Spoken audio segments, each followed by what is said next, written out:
Hola a todos, bienvenidos a este nuevo capítulo del estudio profético del libro de Apocalipsis, ¿vale? Este es nuestro canal, La Palabra de Dios dice. Te invitamos a que nos puedas dejar algún comentario, alguna pregunta. Y hoy vamos a continuar con el estudio de este libro, como habíamos dicho anteriormente. Vale, nosotros nos encontramos, ya hemos visto el capítulo número 1, al cual te invitamos a que lo mires en la lista de descripción. En la lista de reproducción vas a encontrar el capítulo 1 que lo hemos estudiado. Continuamos este día con el capítulo 2, pero estamos en la iglesia de Esmirna, la iglesia de Efeso ya lo hemos estudiado, y nos adentramos en la siguiente parte de la iglesia de Esmirna. Nos habíamos quedado en el versículo 2:9, habíamos visto el 8 y el 9, y vamos a continuar hacia adelante, ¿vale? Nuestras clases son cortitas para que tú las puedas pues ver, visualizar, compartir, darle like si te ha gustado. Y para presentar, mi nombre es Santiago Huaca y yo soy instructor bíblico, ¿vale? Entonces, antes de empezar este pequeño estudio, vamos a hacer una oración. Eterno Dios, te agradecemos por la vida, por este día que nos regalas. Gracias por aquellas personas que nos verán ahora o en diferido, Señor. Te pedimos tu dirección y tu Espíritu Santo. Te lo rogamos por Jesús. Amén. Bueno, amigos, las 7 iglesias que están en el libro de Apocalipsis 2 y 3 nos describe no solo un ámbito personal, en el caso que los leamos hacia nosotros, también, antes de empezar, voy a poner el tiempo, el cronómetro para no pasarnos más allá. Describe un plano personal, describe un plano de las épocas de la iglesia. Hemos visto la iglesia de Efeso, es la época de los apóstoles. La iglesia de Esmirna es el tiempo de la persecución del Imperio Romano, cuando vio que el cristianismo era un peligro, el Imperio Romano se volcó sobre ello para destruirlo.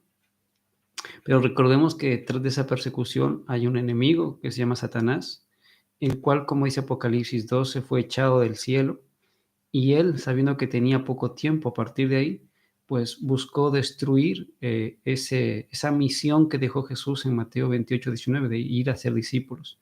Entonces buscó que una de las alternativas que tenía, primero fue el infiltrarse, como encontramos en el capítulo 2, donde aparecieron los nicolaitas con una distorsión de lo que es la gracia.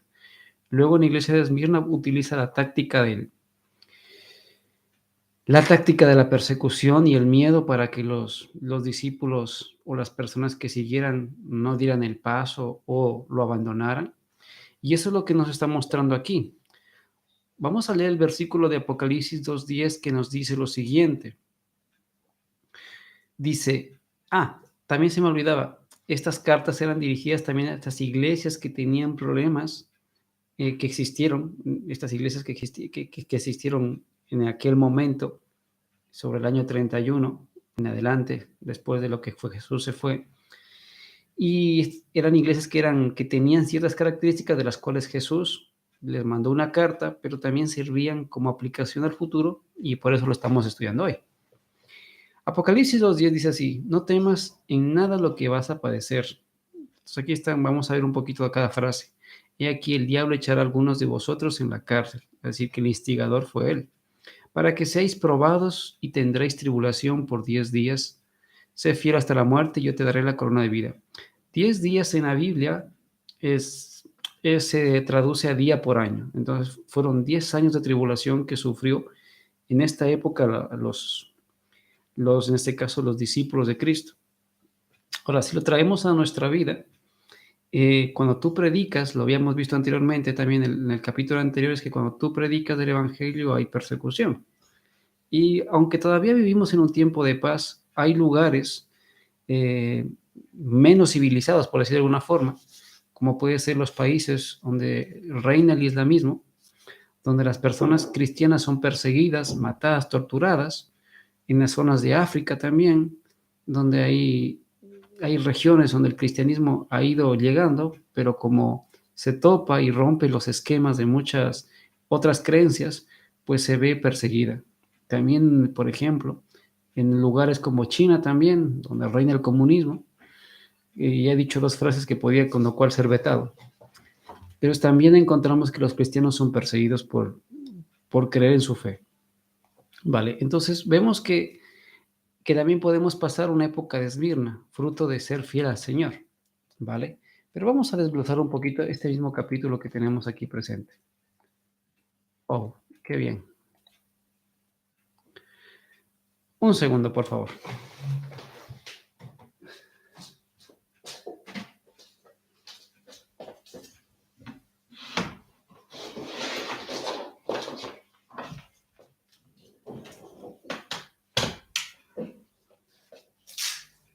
Bueno, te preguntarás dónde me he ido. Bueno, lo que pasa es que casualmente el ordenador nos ha dado que está la batería baja. Así que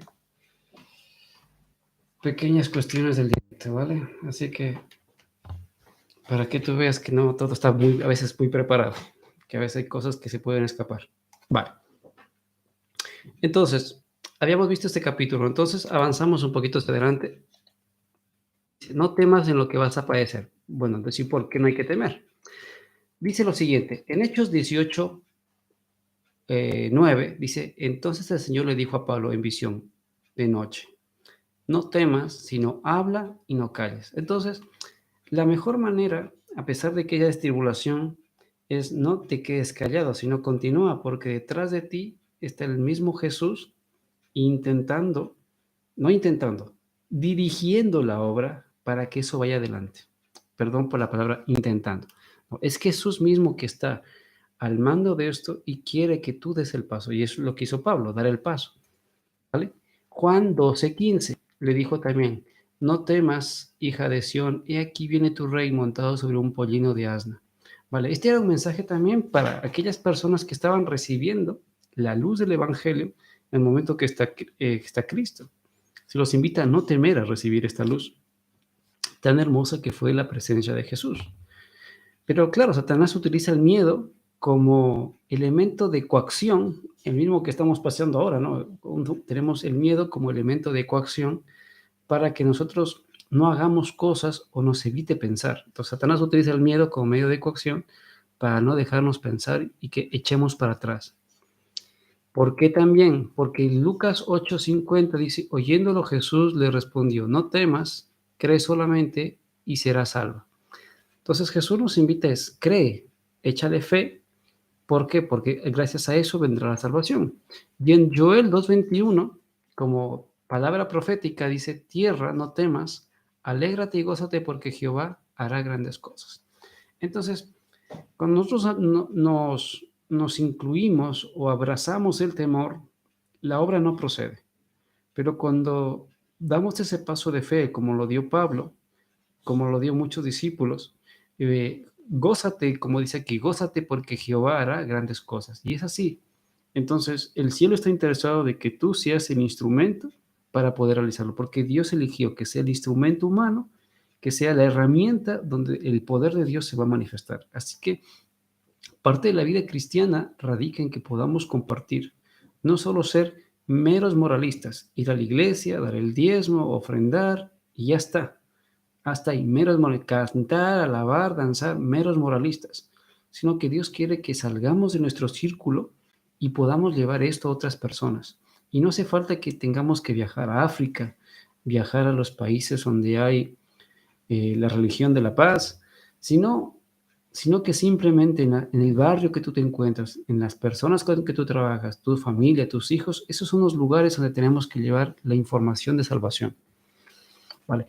Luego, la siguiente frase que nos decía Apocalipsis era, dice así, yo conozco, no, perdón, no temas en nada lo que vas a padecer, he aquí el diablo echará a algunos de vosotros en la cárcel para que seáis probados, echados en la cárcel.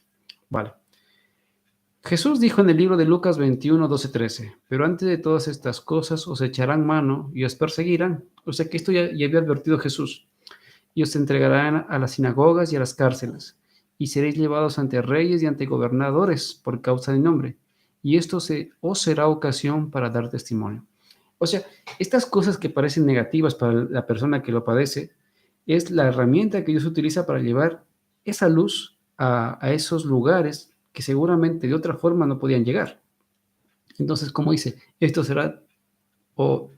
os será ocasión para dar testimonio, pues porque ahí tienen que decir cuál es tu fe. Entonces, esa es la manera de que Dios quiere que estas personas también conozcan la luz de la verdad. Otra cosa es que la acepten o no, pero ya la conocen.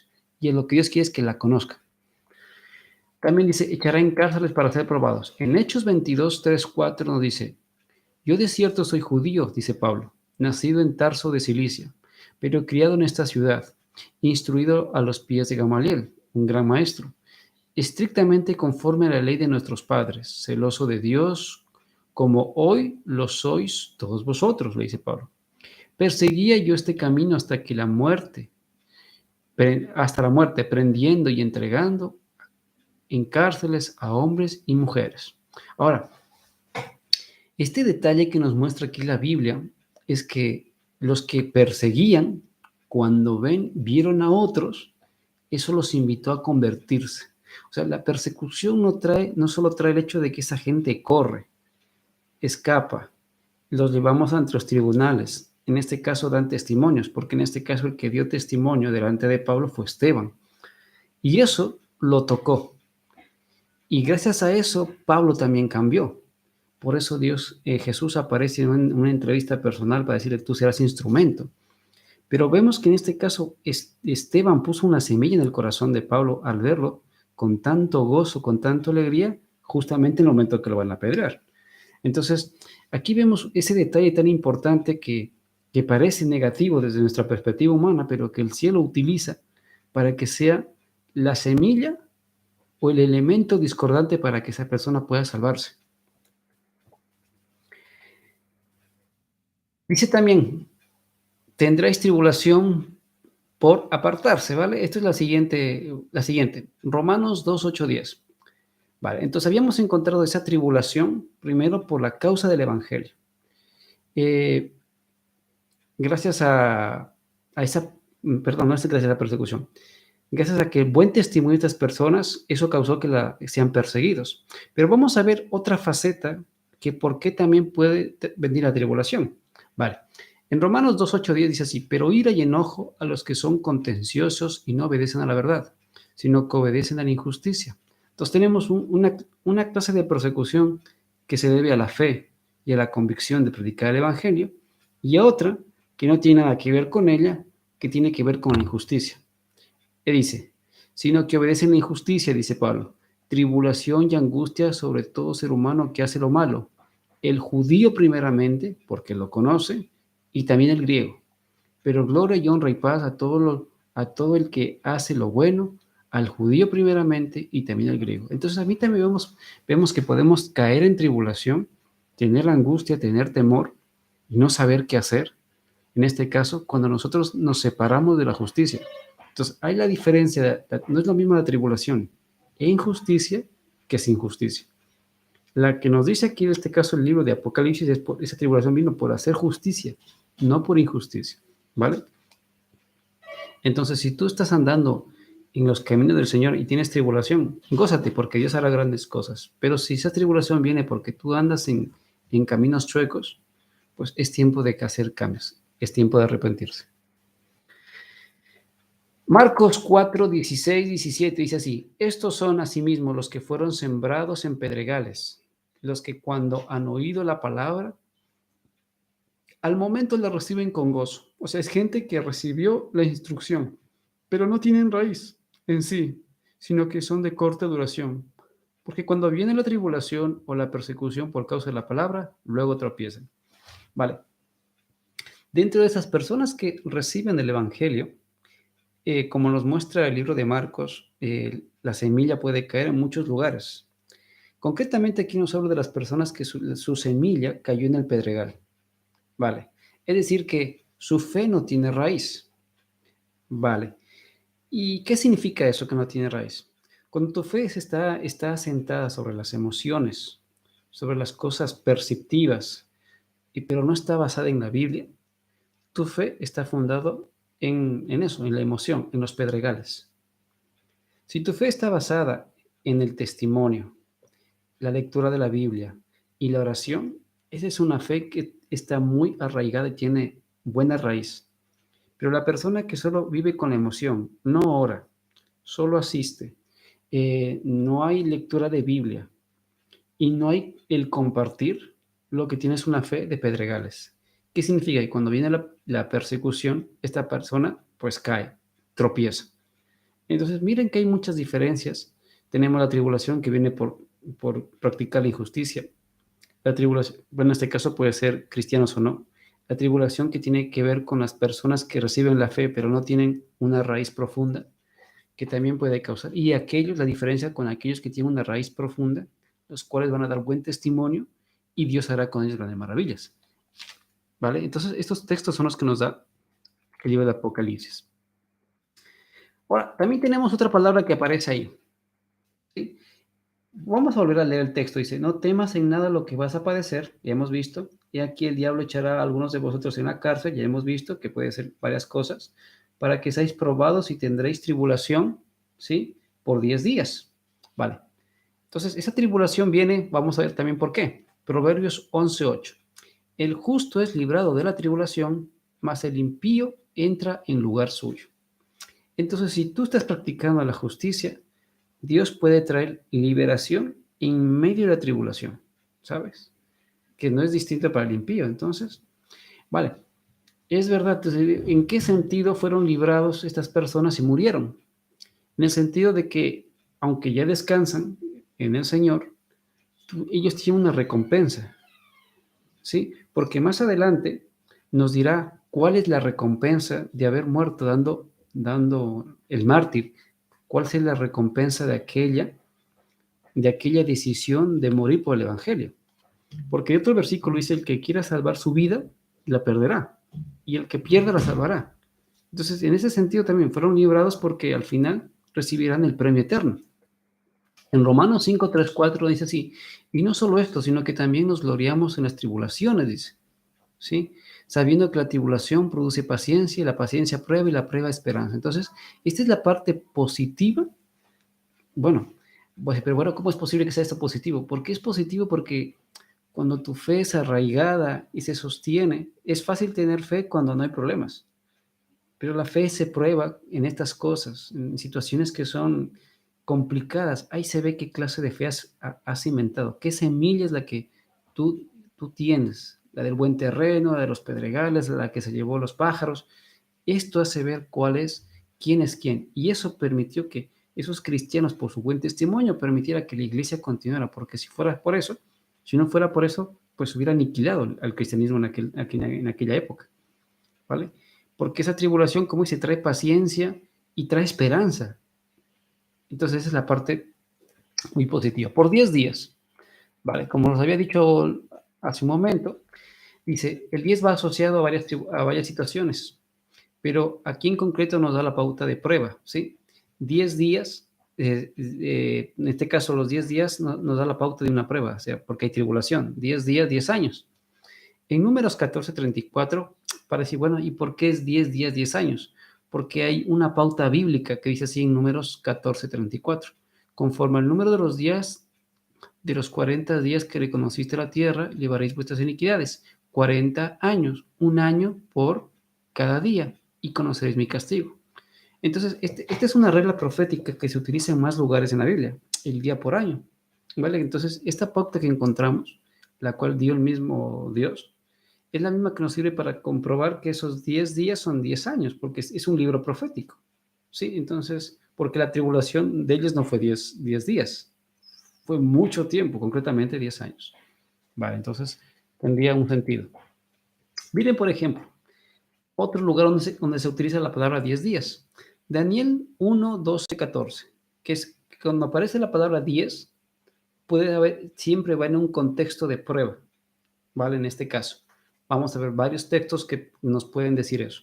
Daniel 12, 14 dice, te ruego que hagas la prueba con tus siervos por 10 días. Entonces tenemos la prueba y el tiempo, 10 días. Y nos des legumbres a comer y agua a beber.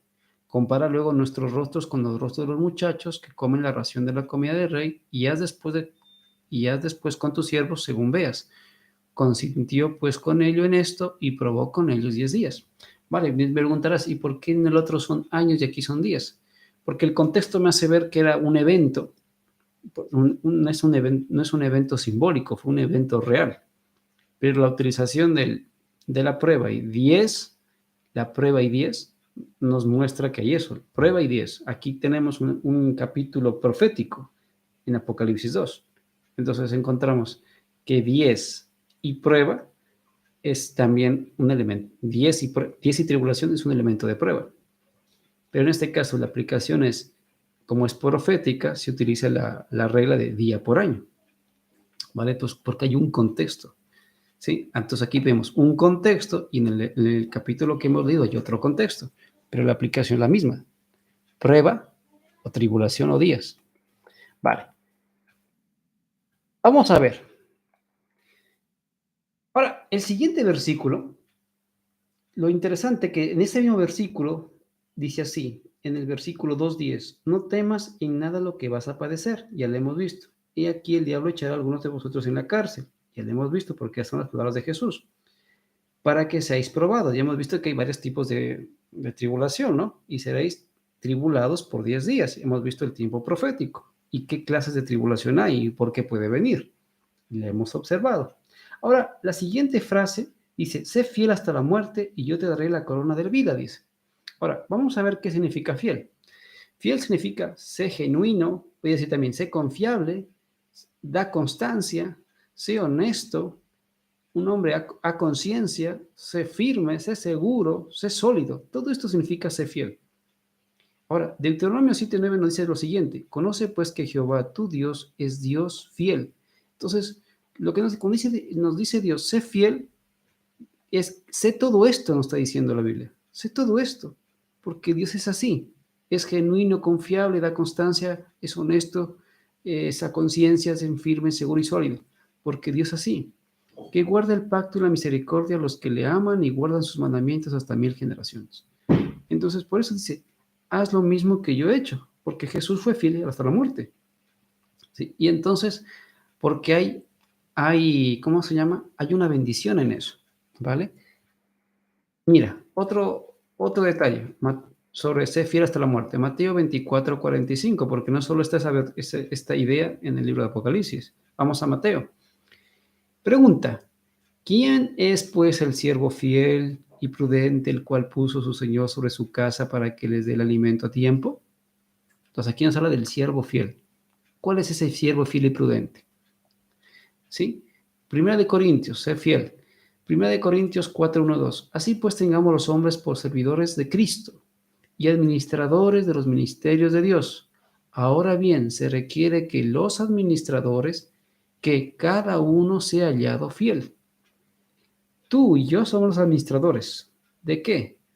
Pues de los talentos que Dios te dio, del dinero que Dios te dio, de los hijos que Dios te dio, de la esposa o el esposo que Dios te dio, de la verdad que Dios te dio, de todo eres administrador, de la luz que Dios te dio. Y cada uno tiene que ser, debe ser pesado en balanza y ser visto que es fiel. Por eso, sé fiel hasta la muerte. O sea, no cambies tu condición a pesar de que haya una tribulación. Sé fiel hasta la muerte. ¿Por qué? Porque el siguiente versículo dice, sé fiel hasta la muerte y yo te daré la corona de vida. Entonces, mira, si tú haces esto, te dice, si tú eres así, o sea, si no te vendes, si eres consecuente con tu creencia, Santiago 1:2 nos dice, bienaventurado el varón que soporta la tentación, porque cuando haya resistido la prueba, recibirá la corona de vida que Dios ha prometido a los que le aman. ¿Vale? Entonces aquí vemos que hay una retribución a ese esfuerzo que las personas han hecho. ¿Vale? Su esfuerzo en sí, Dios también les ha dado las fuerzas para eso, ¿vale? Su esfuerzo no es en sí totalmente humano. Hay una parte que es humana, su decisión. Pero la convicción, la fuerza, el querer como el hacer, como dice ella, te lo puso Dios. Pero Dios quiere que hagas también tu parte. Esa decisión es decir, sí, voy a ser fiel. ¿Vale? En 1 de Pedro 5:4 dice, y cuando aparezca el príncipe de los pastores, que el príncipe de los pastores es Cristo, ¿vale? vosotros recibiréis la corona incorruptible de gloria, porque hay al final, que es la vida eterna, donde en este caso Jesús personalmente te pondrá la corona de vida, ¿sí? Que Dios ha prometido a los que le aman, ¿vale? Pues lo que trato de decirte es que no es por nuestros méritos que lo hemos conseguido. El hecho de que yo sea fiel hasta la muerte no me da ningún punto extra. Es mi fe en Jesús, ese amor por Él, mi fidelidad por Él, que me da como rédito esto. El hecho de que yo pase esa situación, pero no haya amor, no haya fidelidad, no haya nada, no significa que yo ya la tenga, sino que Dios sabe lo que hay en el corazón de cada ser humano y Dios le pide que sea eso. Porque dice que Dios ha prometido a los que le aman, dice. Sí, aquí en Santiago nos dice, para que nazca eso, debes amar a Dios. Vale, vamos a avanzar. En 2 de Timoteo, sobre el mismo tema, dice, 2 de Timoteo 4, 7, 8, he peleado la buena batalla, he acabado la carrera, he guardado la fe, la vida de Pablo, ya muy cerca de su muerte. Por lo demás, me está guardado la corona de justicia. Yo he hecho mi parte, ya está guardada mi corona de justicia, la cual me dará el Señor juez justo en aquel día. Es decir, como te decía, Jesús mismo te la va a entregar. Y no solo a mí, dice, sino también a todos los que aman su venida. Entonces nos preguntamos, ¿cómo es tu comportamiento para aquel día que Jesús aparecerá en la nube de los cielos? Porque la Biblia nos habla de una segunda venida, no nos habla de un rapto. ¿Sí? Nos habla de la segunda venida de Jesús. Por activa y por pasiva nos habla siempre de una segunda venida, de una segunda venida. Y vamos a terminar. Apocalipsis 2:11. Se nos acabó el tiempo, pero voy a alargar un poquito. Apocalipsis 2:11 nos dice, porque es un versículo muy corto, Apocalipsis dice, el que tiene oído, oiga lo que el Espíritu dice a las iglesias. Aquí es el Espíritu Santo que habla a las iglesias. Dice, el que venciere no sufrirá daño de la muerte segunda. Entonces, vale, no solo que tiene la corona de vida, sino que aquí hay un detalle más. Primero dice, vamos a la parte, oídos y oiga. Marcos 4:9. Entonces les dijo, el que tiene oídos, oiga, para oír, oiga. Entonces, hoy yo te invito, oye por favor.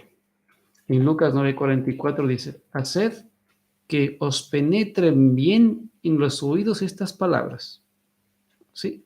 Escucha bien estas palabras que está diciendo la Biblia, porque acontecerá que el Hijo del Hombre será entregado en manos de hombres. Entonces Jesús, cuando les estaba hablando a los discípulos, querían que sus palabras calaran en sus oídos, llegar a sus cerebros, anidar en sus corazones, ¿para qué? Para que esto sea un elemento que te ayude en tu vida cotidiana. Porque dice así, ¿qué es lo que tenemos que escuchar? ¿Qué tenemos que oír? Apocalipsis 21:7. El que venciere, dice. Esa es una de las frases que siempre utiliza, el que venciere. Y no solo lo utiliza en Apocalipsis 2:11, también lo utiliza en Apocalipsis 21:7. El que venciere heredará todas las cosas. ¿Cuáles?